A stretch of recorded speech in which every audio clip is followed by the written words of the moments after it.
So these guys are doing a great thing. I am editor of the magazine. We write about startups. I have to present this one to the Secretary of State. Thank you. Because we have influential friends. I travel a lot to places that are growing fast. Tomorrow, or next week, I'm going to Tel Aviv. I'm going to Riga in a couple of weeks.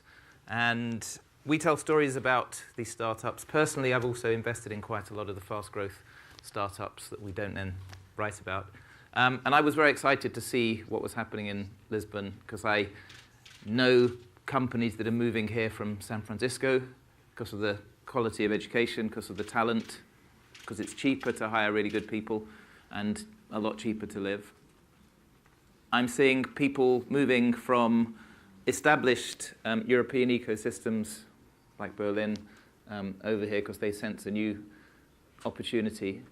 And we're getting into little arguments about whether some of the big breakout hits like far-fetched Portuguese companies or British companies will let you fight that for yourselves. But there's definitely something happening. And I think this year, with tens of thousands of people due to come here later in the year for the Web Summit, that's also going to wake the world up.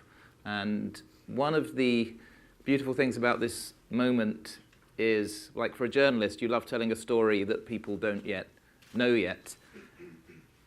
I think for a lot of investors, they're going to wake up to the particular advantages of this ecosystem. Not least I can talk English and you will have perfect understanding of everything I say because you have a really good school system. But also the strengths of the local culture, the fact that there are particular unique aspects of what comes out of each ecosystem. So if the Israel ecosystem thrives on computer vision, on security because of the military investment that happens there. London as finance tech, among other things. Lisbon and Porto and other places here have some amazing advantages. And we're going to go into some of the people who are leading the way here and showing the world. But we're also going to talk about how you can build a company from Lisbon in particular, also Porto, and take them globally from the start. And I'm going to start by getting our expert panelists to come and do like a 2-minute intro to what they do. I'm sure you probably know all about what they do, but I'm going to ask them just tell us not just what you do, but also how you are taking advantage of being here to go into the wider world.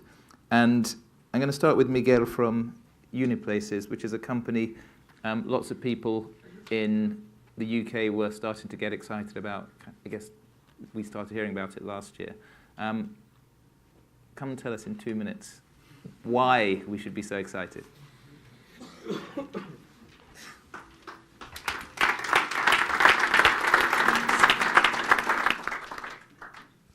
You can relax and sit down, yeah. Since you put me on the spot. So good morning, everyone. Thank you so much for the invitation. Thanks, David, for starting. The 2-minute pitch. I think it starts by Uniplace actually started in Lisbon 4 years ago in 2012. 3 co-founders, Portuguese and Argentinian and a British. It is not a joke, but that is actually how we started. We actually started in Lisbon because of João. We're one of the first projects incubated in Startup Lisboa. We are a marketplace for student accommodation. The big vision is to really own the student demographic.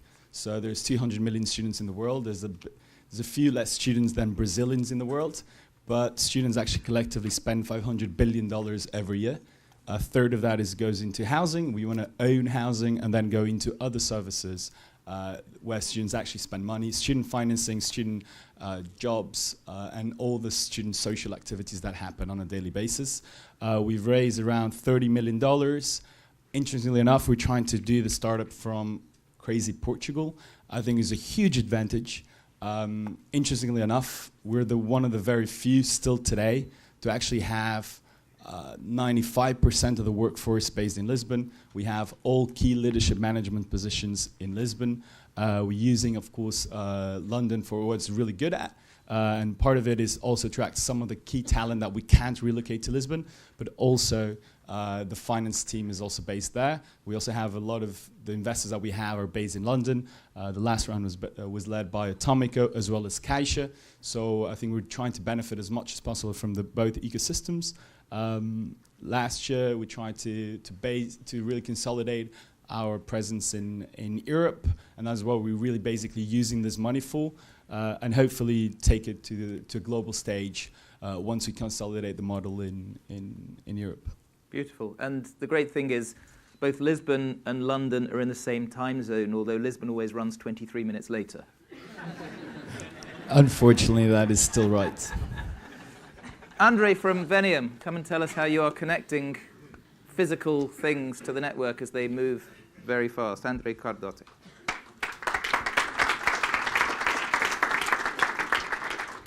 Thank you, and first of all, thank you for the opportunity to share our experience here. So we're Veniam, we're connecting vehicles to each other and to the internet and turning them into mobile Wi-Fi hotspots. And so once you get the vehicles connected, you can use them obviously to provide onboard connectivity to passengers, but you can also use them as mobile sensors to go around your city and collect data that's very valuable for both cities, fleet owners, and other entities. So we're a full stack company, which means we work from the hardware up to the cloud components. And we're now in 3 geographies. We have offices in 3 geographies. So we started out of Portugal, then we incorporated in the US, and our headquarters are now in the US. And we have also sales offices in Singapore. So most of our engineering is still nowadays in Porto, and we'll keep it like that. We'll keep creating jobs in Porto because we have excellent professionals, excellent engineers.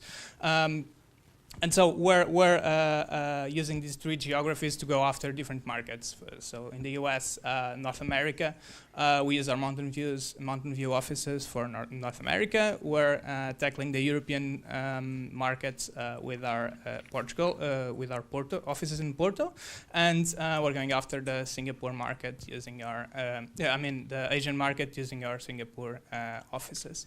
We're nowadays 45 people spread around these 3 offices, but most of the people are still in Portugal. We still have 30 people working with us in Porto. I guess that's it. Andre, tell us why we need the Internet of Moving Things. What's the problem that you're solving? So you need the Internet of Moving Things because people have been talking about IoT, and IoT has picked up a lot in the last days. But you really need to connect all these devices, and so since vehicles are there and can collect all this data from a city that's vibrant and that really has a lot of data to collect and that many times is not available, you can use these vehicles as sensors to get all this data into a place where city decision makers can use it and can act upon it. And there's quite a lot of cities outside Portugal that could benefit from this. Now, everybody who's an entrepreneur outside Portugal is starting to think, where should we start to grow our business? And increasingly, they're hearing of this place called B2I in Lisbon, an accelerator, place where startups get expert support. Pedro, come and tell us how your accelerator incubator fits in and where we go. So, hello everyone, good morning. So thank you for the invitation. So we are BTI. We support founders and organizations to innovate the startup way by giving them access to the right resources and the mindset. So we are a team of a little bit over 30 people based in Lisbon. And what we do is we organize kick-ass events. Some of them, the main one is the Lisbon Investment Summit. It's going to be next edition in June, 7 and 8. We organize global accelerators like the Lisbon Challenge that is on the 6th edition now. And for example, On Your Places was one of the best case studies and alumni we have. We also work a lot with corporations and organizations to help them innovate with startups. And we manage an incubator space of 5,000 square meters in Lisbon near Saldanha. We have a bit over 300 startups in our alumni and they raised in total over than 50 million euros. The interesting thing about it is that we have a lot of international applications. So especially the Lisbon Challenge, we have like 80% of the applications are from outside Portugal, over 60 different countries. So going a bit back to your question about why Lisbon, I think this was we were born like 6 years ago when pretty much nothing of what we discussed here today existed. So startups was still a strange word that people tried to define and to tell about. And I was lucky enough to find a lot of interesting people that I challenged to gather around an idea, and that became BTI. And I think this was something that was missing at the time, that in Portugal things were a lot of scattered apart. People didn't come together to create really projects that could have a critical mass. I think now we understand, and a good example of that is being here today at Itivar Portugal as an ecosystem. So when we come together and do something together and we create critical mass, then big things can happen. So this was from the start what I wanted to do, is to have critical mass and to do something with the global positioning. So from day one, we believed that Lisbon had an amazing advantage and to really be positioned as a key hub at the global level. And from day one, we organized things always in English, always positioned for international investors and startups and mentors.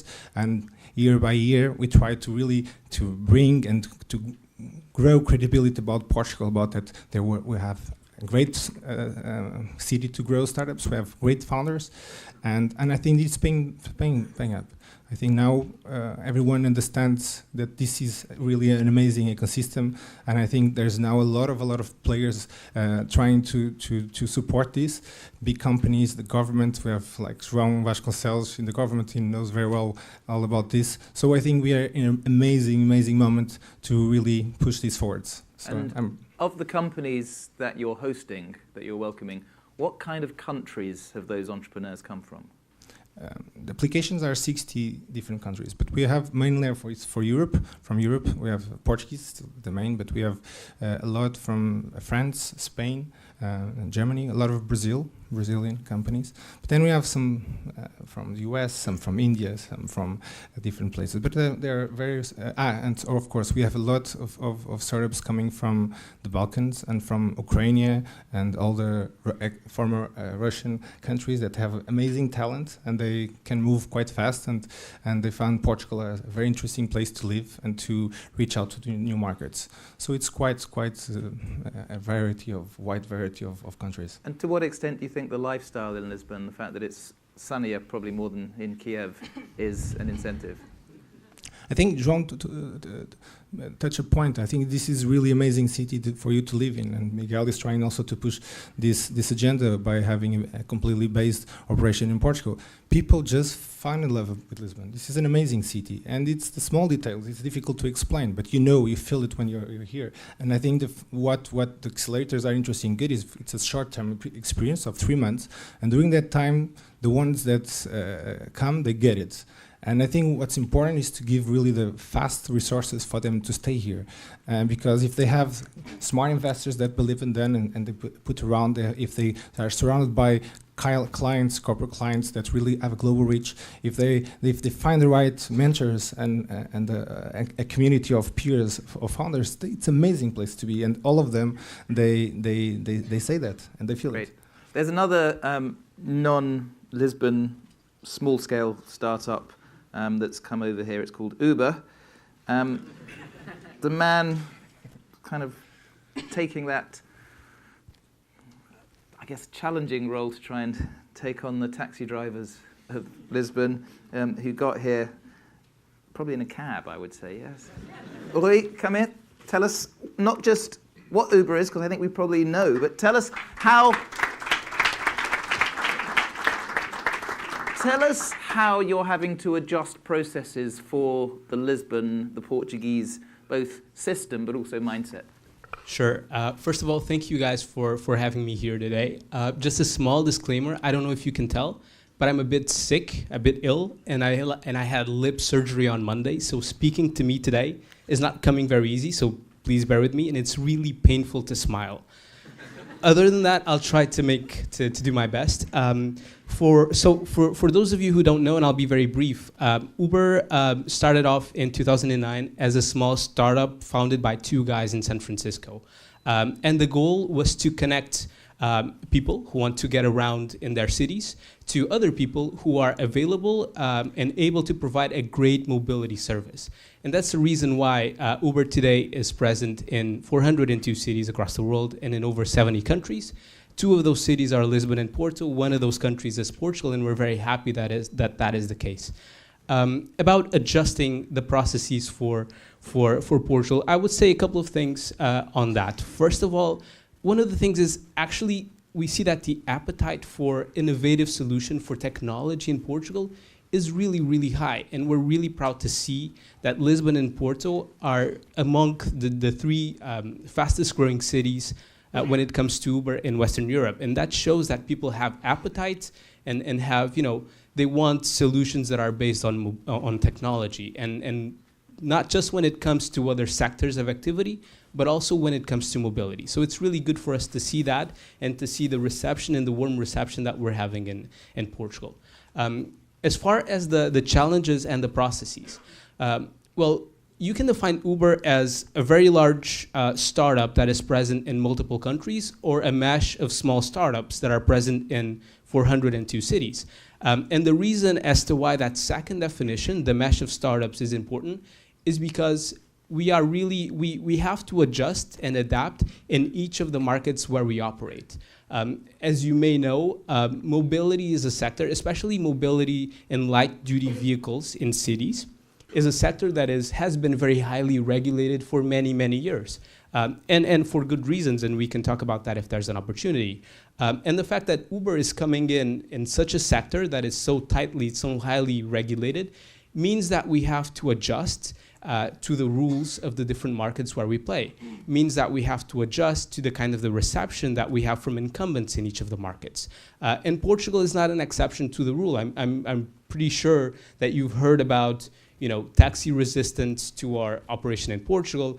I'm sure that you heard all of the spicy stories on the newspapers about Uber coming in. And because the rules are different in Portugal from what they are in the US, from what they are in the UK, from what they are in Spain, and because those rules tend to be very outdated, and our goal here is to help the authorities and the governments to update those rules to better serve the people, we have to adapt in Portugal. So that's part of our role in Portugal, and that's part of our challenge in Portugal. Not only to bring a better mobility to the people, but to make sure that the regulations and the ecosystem for mobility can evolve to accommodate innovative technologies. Great. Now I'm going to do something that you don't usually get in a panel, and I call this kidnapping the Secretary of State. We've also got the kind of Microsoft boss here as well. So I just want to hold them hostage and to tell them exactly what they need to go out of this office to do to ensure that the next Uber comes from Porto or Lisbon. What policies, what initiatives, what legal changes, what tax changes do you think will create the next global businesses from Portugal? Do you want me to start off? Okay, that sounds like a trap, so I'll be very, very careful about that.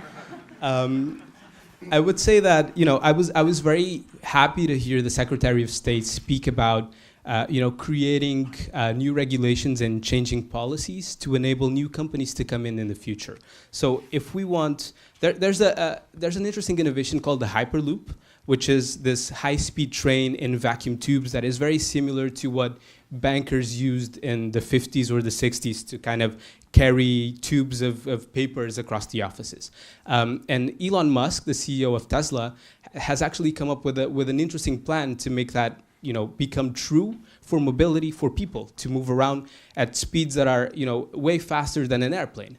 But that requires regulatory changes. It requires not only the building of infrastructure, it requires regulations to adapt and to allow for these innovations to be set up and to be in place. At the same time, as the Secretary of State very rightfully said so, driverless cars will be a reality in a few years' time, and regulations that want to, or countries who want to have the next Ubers or Uber, to kind of develop that technology and make that true, we'll need to adapt the regulations to such realities. And so I would say that one of the key challenges is to make sure that we have a regulatory framework that is flexible enough to allow for these innovations to happen in across all the industries. I'm speaking about mobility because that's the regulation or the area that is dearest to me, but that applies to all regulations. So that would be my very humble recommendation to the Mr. Secretary of State. And Miguel, what else would you need in terms of attracting the talent, in terms of getting access to the international markets? I mean, Uniplace is a perfect global platform from early on, but what would make it grow more quickly? And what would also make you want to stay here? We already had some of this. Let's air your dirty arguments. linen in public. Which I heard I had to be careful with. I think, being very, very honest, I think Portugal actually has made a lot of significant changes. Employment, if that is the case, I think there are some issues that I think everyone is aware. It is part of our history and our culture. Of course, it does impact the way we hire, how we hire, the type of employment contracts that we give. I don't know how flexible we are in being able to change that. Absolutely, that's something that if we can make that easier, absolutely that would be an area that I would look into. Of course, for example, now we're hiring talent from the US and India. The visa, the whole visa situation, I think is something that can be a lot easier, and I'm guessing Microsoft also went through. So it's not only the small startups. So I think absolutely, if we want to be a place where we can be welcoming, and we are traditionally welcoming to all the different cultures, we have to create a system where we can easily attract someone from the US. I think we have created, interestingly enough, in the past few years, tax incentives for that to happen. The famous 20% income tax solution that I think you're benefiting from, or you should be benefiting from. But I think there's a lot more that we can do in terms of creating flexible solutions, but also understanding what the state, like what is traditionally Portugal as a country.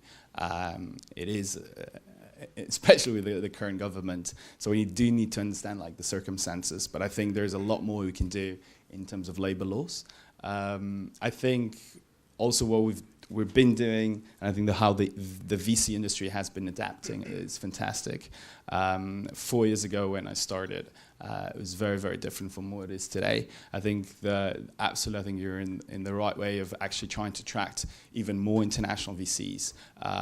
Atomico only last year invested in the first Portuguese company, but I think they are interested in investing in more. And we have great cases like USV from the US, and a lot more other international VCs are looking into Portugal, and we need to facilitate that and probably create the right incentives for that to happen. So I think those are two interesting areas that we can look into: employment and how can we incentivize international VCs to make the environment in Portugal more friendly. But I know there is a lot more areas, so I'll pass the mic. London, especially East London, is thriving as an international ecosystem. Mm-hmm. David Cameron is claiming all the credit for it. I mean, what he's done is essentially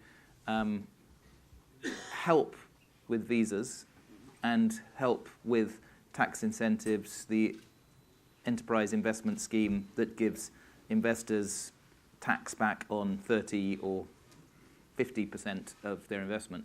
But essentially, then the government's not really done very much. And I think a lot of the entrepreneurs I meet don't want the government to get in the way. They want them to ensure regulation allows new competitors, but essentially I think that's partially what Rui was mentioning, but absolutely I think that's right. It's creating incentives where like private companies can actually do something that is not impacting the social welfare, so creating the positive benefits in society, which is usually hard to make sure we have a balance. But I think absolutely creating the right tax incentives, but there are small other things, like looking at the stock option plan, for example. It's still very hard for Portuguese companies to give away stock options to employees. There is always tax liability risks. And we're still currently today with two of the biggest law firms in Portugal trying to make that happen. It's still not easy. You still get income tax once you get an exit, which is not the way it should actually happen. Are employees expecting options as they would from the start in San Francisco? I don't think so, but it is up to the entrepreneurs and the startups to make that happen and to make that change. I think that also the fact is the way it's happening today in Portugal, the companies, the Portuguese companies, or even startups, successful Portuguese, but that just kind of go abroad then, they're not actually incentivized to give options. So there's actually successful startups in Portugal who do not give stock options to Portuguese employees because of the way the regulation is. So and that's the danger. And that's something we're, like, in any place we're proud to say that we actually are giving stock options away to Portuguese employees. But it's definitely not easy. And it creates a big mess usually if exit scenarios happen. So I think there's absolutely a lot of areas we can look Andre, into. in order to connect every car in the Western and Eastern worlds out of Porto, what do you need? Well, on the regulation side, I guess we had plenty of examples here. If I were to think about something, it would be get all these ideas, all these things that we develop here in our country, show them to the US, show them to Europe, show them to Asia, and we have to create the conditions for all these brilliant startups that are creating excellent products out of Porto, out of Lisbon, and out of Aveiro, for instance, Coimbra. They need to go and showcase this to the world, and so that's the only way that we can get investment and then expand globally. And if the government could use, and we've seen some of these initiatives with Beta I and also with Portugal Startup Portugal, and also ICEP does a great job at doing this. And like I said, if we keep to incentivize this and to create all these opportunities, then we'll have much more visibility in other geographies. Why did you feel the need to create a Silicon Valley presence? Well, first of all, it was because of investment reasons. Our VCs are in the US, and whether they want it or not, they're still very US-centric. And so you really need to be in the US, or usually you really need to be in the US to get investment from US VCs. Did they tell you we'd really like you to move the whole operation here? Nope, not at all. And all the VCs are extremely happy to have all the operations and all the engineering concentrated in Portugal. They acknowledge that we have excellent professionals here. In fact, most of our VCs have been visiting. One example is Brad Burnham, which came to Porto and spent some days with the team. He visited our offices, he tested our services, and so on. And in the end, he said, well, the only difference between your team and a team in Silicon Valley is that you're in Porto. And you pay them 20% as much? Well, we didn't pay him at all. Let me ask about money, Pedro. So you're taking in lots of companies that are hoping to be the next Veniam, the next Uniplaces. When they get to the next step, how much trouble do they have raising money locally? Is that a problem we still need to solve? Yes. First of all, in terms of generally, I think Portugal is ranking quite well. There was a study, policy tracker made by the European Union under the Startup Europe initiative, and Portugal ranked quite well in terms of the things that we need to be done in terms of regulatory investment, education, a lot of other issues. There's some. I know that the government and and also like the study that Microsoft did. So there's a lot of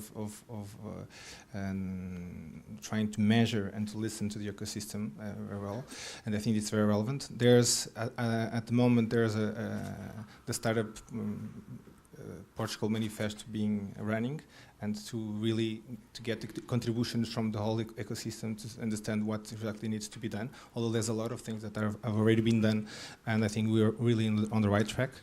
I completely agree with what has been said in terms of incentives, regulatory.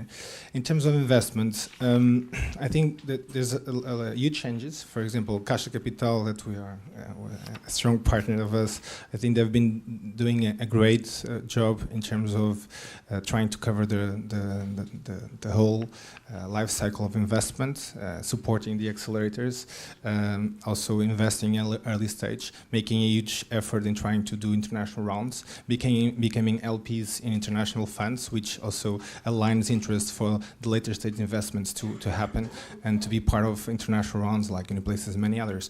So I think having these VCs like Portugal Ventures also doing a great job.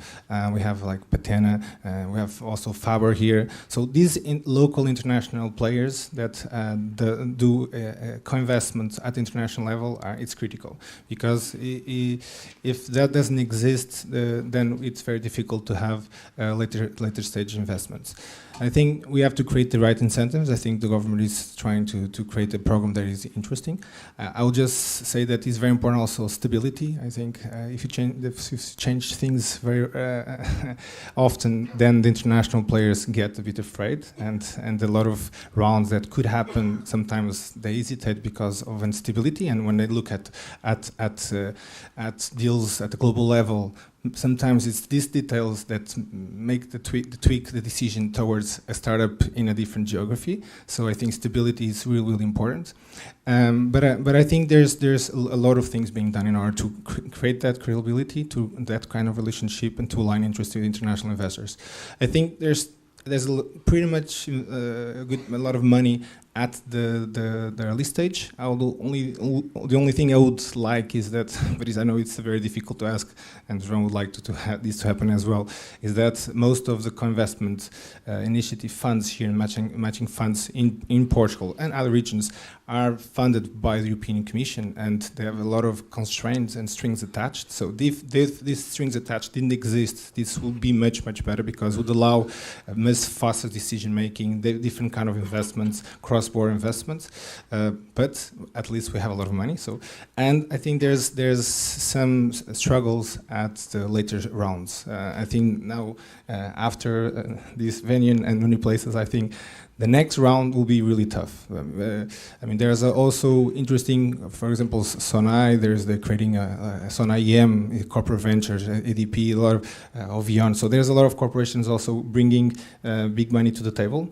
I think in specific industries, they will have money to invest and to really do the next rounds with big rounds. But we need more international investors that are able to do the far-fetched rounds. Am I right that the two of the main investors are kind of government entities? So Caixa, a bank, but a state-owned bank, making a lot of investments through their investment side, and Portugal Ventures as well. This sounds very Chinese. No, there are others. There are others. Truly international, they're not as many. So why is the private sector not stepping in? I think maybe I don't. But say whatever you like. We're among friends. No, a bit. I think it's because of the incentives of European money, because they have to start by investing in Portugal. So only the ones that like Faber and others and Cash, they are able to invest internationally. But I think these things are changing. There's a lot of what I've been seeing in the last year or 6 months maybe, and I think this is one of the things that Web Summit is pushing forward, is that suddenly there's a lot of international investors coming over, and they are visiting the ecosystem, and they are thinking of investing directly here. They're thinking of co-investing. They are thinking of setting up funds here. So this will change a bit the game. And okay, one more question from me, and then we'll take like one or two from the room if we can do quick questions. We're here next year this time. The Web Summit has brought tens of thousands of drunk Brits and Germans to the streets of Lisbon. How different will things be? Miguel. What are your expectations? I don't know how is everyone's mindset, but I think we're in the beginning of what we want to make Lisbon become in the very far end of the kind of life cycle, right? So I think we're in the beginning of the ecosystem, and a lot of people I still kind of listen we were almost at the end of the life cycle. Like we had like 5 great years, and like after Web Summit it's going to be over. And I think it's probably exactly the opposite. I think we just have the initial start. And I think the Web Summit and a lot of the other events had 2 main things. One is a great showcase. I think what are you guys doing here? It didn't happen 5 years ago. And I think interesting enough with the Web Summit, you're just being able to showcase to the world what's actually happening in Portugal. So I think we have 3 great events in the next 3 years for that to happen, where you're going to be seeing a lot more Series A, Series B, Series Cs, potentially 2, 3, 4 exits on a global level that will make us proud and really incentivize the ecosystem to happen. I think that is what I expect from an event like Web Summit. Rui, this time next year, what will have changed? I hope a lot. So I think that, I totally echo Miguel's idea that the Web Summit can be a catalyst for Lisbon to further develop as a pole of attraction for entrepreneurs. Not only Portuguese entrepreneurs doing their thing here, but also international entrepreneurs who want to establish their companies and do innovation in Portugal. So I hope that the Web Summit can be exactly that, can put the spotlight a bit on us, can bring some attention internationally to us, can bring startups, can bring established companies, can bring investors, and can kickstart or continue to kickstart the entrepreneurial ecosystem that we want to set up in Portugal. So I hope that in a year from now, innovation in Portugal or made in Portugal type of innovation is more common, and it's not something that we see I think startups 2 or 3 years ago in Portugal were this exotic thing, right? This thing from the US, from Silicon Valley, maybe from Berlin. I think more and more they're being looked upon as a normal thing, as a step in innovation. And I hope that a year from now, this will be even more natural and more common. Great. Before we release the minister from his kidnapping, we have space for one quick question from the audience. If somebody has a pressing question for anybody on the panel, this is your moment. But they're very accepting, this lot, aren't they? Well, you can accost these people through the coffee breaks. It's actually sounding like a pretty exciting time to be here. Thank you all very much for sharing your wisdom. Thank you. Porto, and take them globally from the start. And I'm going to start by getting our expert panelists to come and do like a 2-minute intro to what they do. I'm sure you probably know all about what they do, but I'm going to ask them, just tell us not just what you do, but also how you are taking advantage of being here to go into the wider world. And I'm going to start with Miguel from Uniplaces, which is a company lots of people in the UK were starting to get excited about. I guess we started hearing about it last year. Come and tell us in 2 minutes why we should be so excited. I'm seeing people moving from established European ecosystems like Berlin over here because they sense a new opportunity. And we're getting into little arguments about whether some of the big breakout hits like far-fetched Portuguese companies or British companies will let you fight that for yourselves. But there's definitely something happening. And I think this year, with tens of thousands of people due to come here later in the year for the Web Summit, that's also going to wake the world up. And one of the beautiful things about this moment is, like for a journalist, you love telling a story that people don't yet know yet. I think for a lot of investors, they're going to wake up to the particular advantages of this ecosystem. You can relax and sit down, yeah. Since you put me on the spot. So good morning, everyone. Thank you so much for the invitation. Thanks, David, for starting. The 2-minute pitch, I think it starts by, Uniplaces actually started in Lisbon 4 years ago in 2012. 3 co-founders, Portuguese and Argentinian and a British. It is not a joke, but that is actually how we started. We actually started in Lisbon because of João, we're one of the first projects incubated in Startup Lisboa. We are a marketplace for student accommodation. The big vision is to really own the student demographic.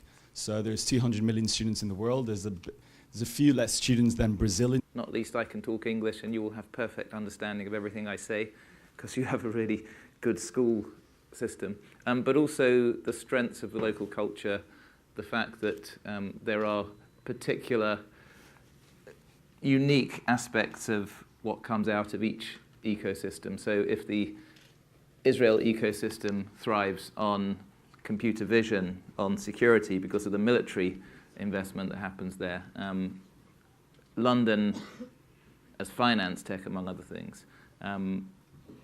Lisbon and Porto and other places here have some amazing advantages. And we're going to go into some of the people who are leading the way here and showing the world. But we're also going to talk about how you can build a company from Lisbon in particular also. So these guys are doing a great thing. I am editor of the magazine. We write about startups. I have to present this one to the Secretary of State. Thank you. Because we have influential friends. I travel a lot to places that are growing fast. Tomorrow, or next week, I'm going to Tel Aviv. I'm going to Riga in a couple of weeks. And we tell stories about these startups. Personally, I've also invested in quite a lot of the fast growth startups that we don't then write about. And I was very excited to see what was happening in Lisbon because I know companies that are moving here from San Francisco because of the quality of education, because of the talent, because it's cheaper to hire really good people and a lot cheaper to live.